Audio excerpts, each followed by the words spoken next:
Alright, today I'm going to take you through a tutorial on how to use the FOIL method for expanding double brackets.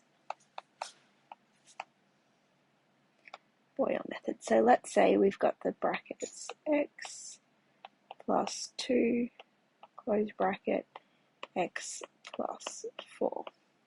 So now using the FOIL method, we have F, which stands for first, O, which stands for outside, I, which stands for inside, and L, which stands for last. So I'm going to go through them one by one now. So first, this is the first term in each of the brackets. So in this bracket, the first term is x. In this bracket, the first term is also x. So we multiply these ones together. So we go x times by x, which equals x squared. Now we go on to outside. So this is the outside terms of the whole question together. So that is x and that is 4.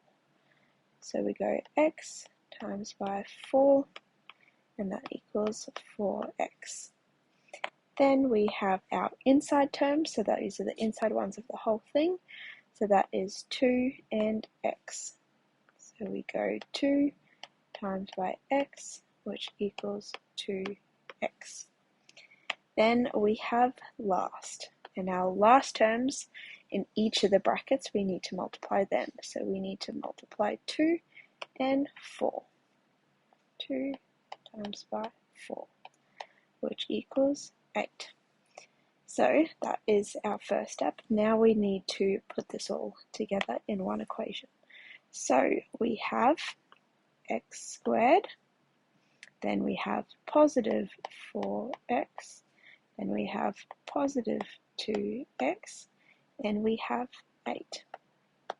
Now the last step in this question is to collect our like terms. So we can see that 4x and 2x are both like terms. So we need to collect them by adding them together. So our end answer for expanding this double brackets is x squared plus 6x plus 8. I'm going to take you through a second FOIL method example, and this one we're going to have some negatives. So we have x minus 3, close bracket, open bracket, x plus 5. So we follow the same method we did before, the FOIL method, F, O, I, L. So first, our first terms are x and x. We go x times by x, which equals x squared. Then we have our outside terms, which is 5 and x. So it is x times by 5, which equals 5x. Then we have our inside terms. So now this is where we have to pay extra attention. So we can see when we circle 3, it is not positive 3, it is actually negative 3. Our other inside term is just x. So for I, we have negative 3 times by x, which means that equals negative 3x.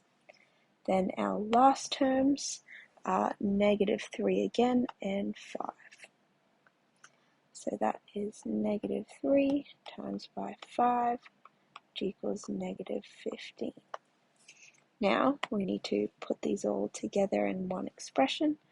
So that is x squared plus 5x. Then we have our minus 3x and our minus 15.